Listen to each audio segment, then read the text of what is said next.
10 games spanning 8 missions undertaken by one space heroine. A galaxy protected by a girl who should have died when she was 3. An ancient civilization that trained her to eradicate the existence of creatures it once created for protection. And an evil organization hell-bent on encompassing the creature's power. This is the universe of Metroid.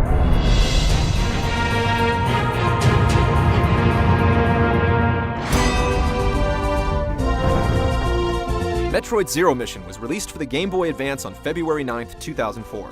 It was developed by Nintendo R&D 1, the originators of Metroid, and directed by Yoshio Sakamoto, who had a hand in every Metroid game except Return of Samus, Hunters, and Pinball. Retelling the events of the original NES title, Zero Mission was more robust, featuring a larger map, peeks into the Hunter's past, and new scenarios beyond the showdown with Mother Brain. Many of the locales looked similar to their 8-bit counterparts, and items were roughly in the same locations. But the differences between the two outweighed the similarities. A number of items from later games were carried over to the remake, such as the Plasma Beam, Space Jump, Super Missiles, and Power Bombs. Samus could also combine the Ice and Wave beams just like in Super Metroid. And the map was littered with even more energy tanks and missile expansions, many of them hidden in areas that can only be reached using advanced skills like chaining shine sparks. The biggest addition to Zero Mission was what happened after you defeated Mother Brain and escaped Turian. Samus, thinking she got away safely, removed her power suit just before a space pirate ambush. Her ship was immobilized, but she survived. Bearing only her Zero suit and an emergency pistol, she infiltrated a nearby space pirate mothership. This marked the second time players could play as Samus without her power suit. Nearly defenseless, Zero Suit Samus couldn't run and gun her way to safety. She had to use stealth. By avoiding enemy sights, stunning space pirates, and sneaking into the Chozo ruins, Samus gained a new power suit with expanded functions. Blasting her way back to the mothership at full power, Aaron faced off against the robotic Mecha Ridley and finally escaped in an enemy gunship.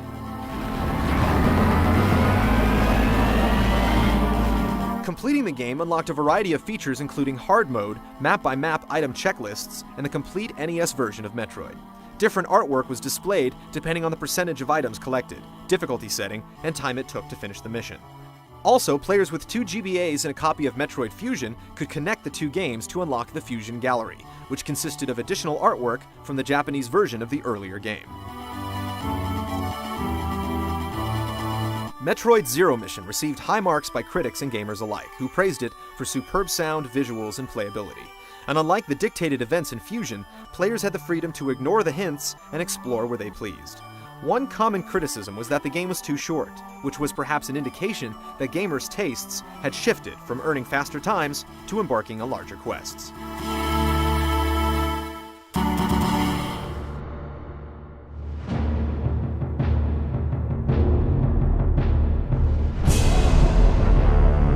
While Zero Mission retold the first chapter of the franchise, it certainly was not the beginning of Samus Aran. What little information that's known of the Space Hunter's upbringing can be gathered from various sources, including Metroid Prime's instruction booklet and the Metroid manga, a comic now available online.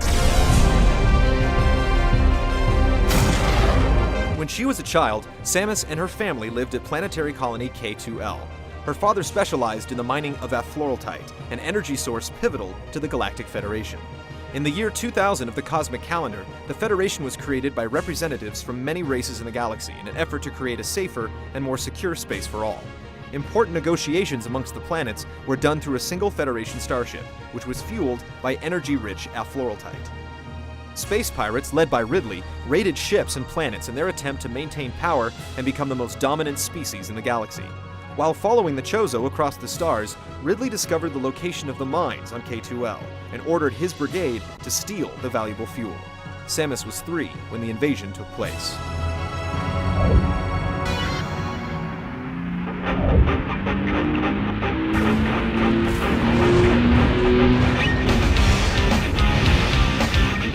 The attack resulted in the deaths of all of the colonists, including Samus's mother and father. Miraculously, the little girl lived and was found by the Chozo, a wise and ancient bird-like race. The Chozo raised Samus on Zebes, infusing her with their DNA so she could survive the harsh environment. As she grew, the Elders developed her power suit and trained her as a warrior, eventually sending the Hunter out to protect the galaxy.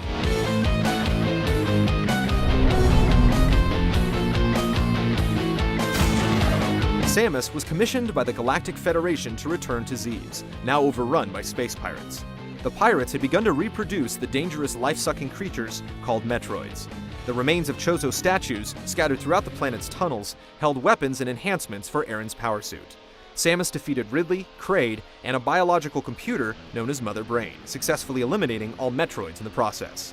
At the end of Zero Mission, Samus revisits the Chozo ruins, where she recalls her past and completes a challenge to earn a new suit from the spirits of the ancient race. It's unknown whether Mother Brain or Ridley is the true leader of the space pirates. References in the instruction manuals for Metroid and Fusion, the Nintendo Power comic, and the Super Metroid introduction indicate Mother Brain is the general of the space pirates. However, according to Zero Mission, Super Metroid's manual, and the official manga, Ridley is the general. The manga also reveals that Mother Brain was once a counselor to the Chozo, which leaves fans to question whether she tactically betrayed her former masters or was turned against them by invading space pirates.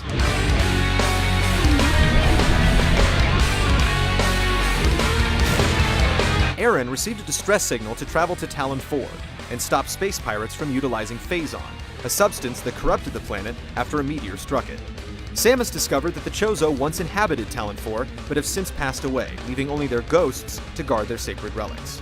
Foretelling the arrival of Samus, the Chozo left numerous weapons for her to defeat the source of the Phazon, Metroid Prime, which they sealed with 12 artifacts.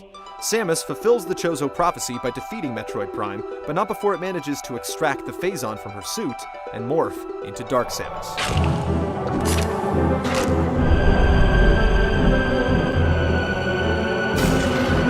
After the Galactic Federation received a strange telepathic message referring to an ultimate power located in the Limbic Cluster, Samus was ordered to investigate. The 6 bounty hunters that followed her had separate reasons for acquiring this seductive power, and 2 of them had vendettas against Aaron. In particular, Weevil was once a space pirate general who was wounded and turned into a cyborg after an epic battle with Samus. Samus confronted and defeated Guria, the beast that originated the telepathic message, as an attempt to free itself. The ultimate power turned out to be the Omega Cannon, the same weapon Samus used to destroy Guria. Samus left the Limbic Cluster empty-handed, but alive.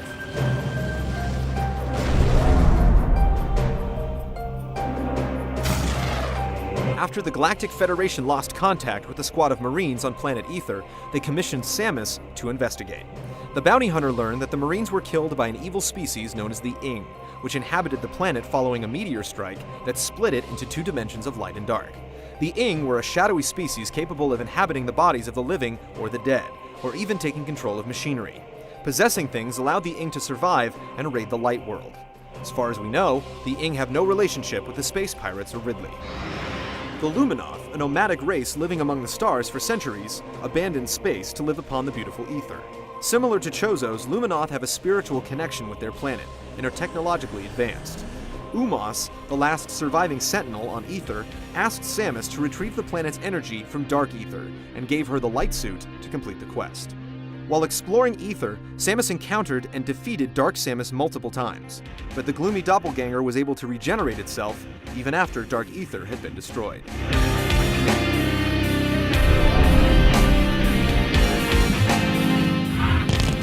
The Galactic Federation then requested Aaron to investigate a series of malfunctioning computers known as the Aurora units. In Metroid Prime 3 Corruption, space pirates infected the Federation's Aurora units with a virus, and Samus became corrupted by Phazon. It was her duty to somehow repair the units and discover the ramifications of her corruption.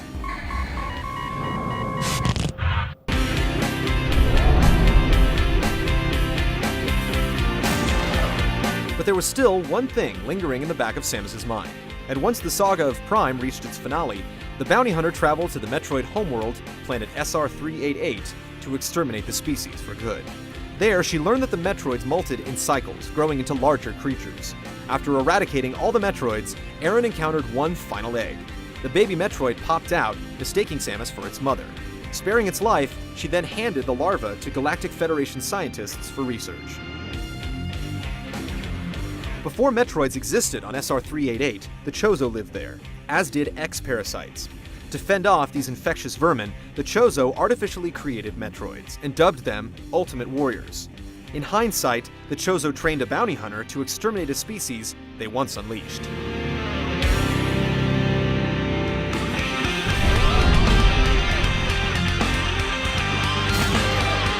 Soon after she left the Metroid hatchling with the researchers at Ceres Space Colony, Samus received a distress signal.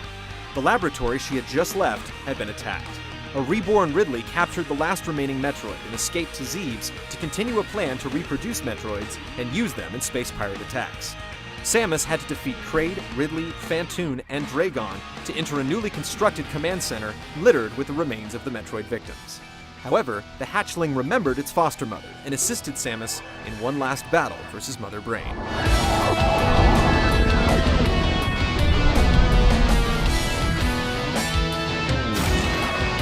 In the events leading to Metroid Fusion, Samus returned to planet SR-388 to escort researchers studying the fauna of the now Metroid-free planet.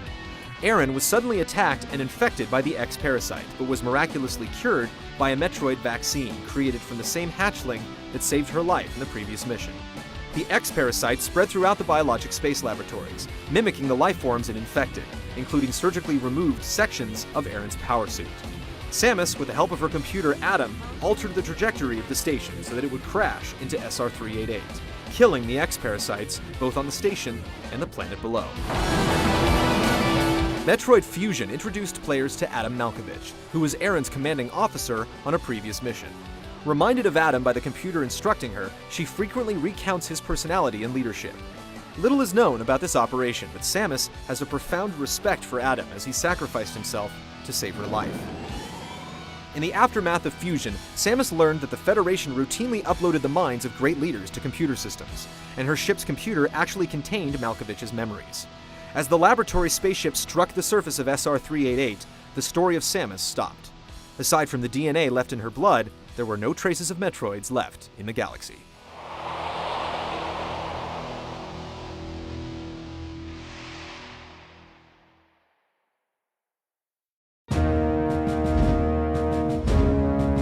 As popular as the series has been, it should come as no surprise that Samus would make appearances in other franchises as well.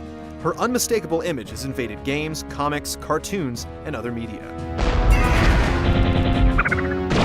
Most notably, Samus was a playable character in Super Smash Bros. On the Nintendo 64, Melee on the GameCube, and Brawl on the Wii, sporting both her power and Slim Zero suit. She napped in Super Mario RPG, played an upright bass in Tetris, transformed into a rock defense in Kirby Superstar, returned as a microgame in 3 WarioWare titles, influenced a Metroid-themed puzzle in Tetris DS, and more. Samus was also a semi-regular character in the comic Captain N the Game Master, while Mother Brain acted as the main villain in the spin-off cartoon of the same name.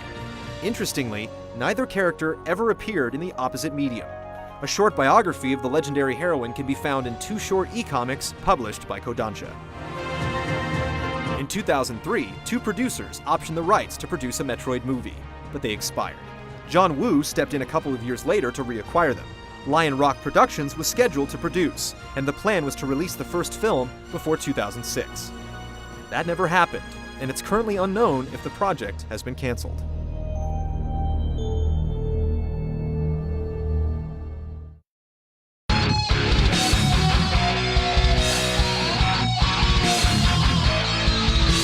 The solar system of Samus Aran is as expansive as it is popular, with a plethora of battle scars and buried secrets.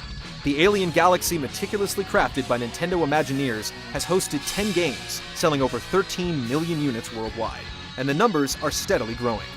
Rest assured, whenever a mission is hatched that's too deadly for Marines to undertake, too dangerous for the Galactic Federation to ignore, and too tempting for space pirates to avoid, a fearless hunter awaits, primed to defend the universe.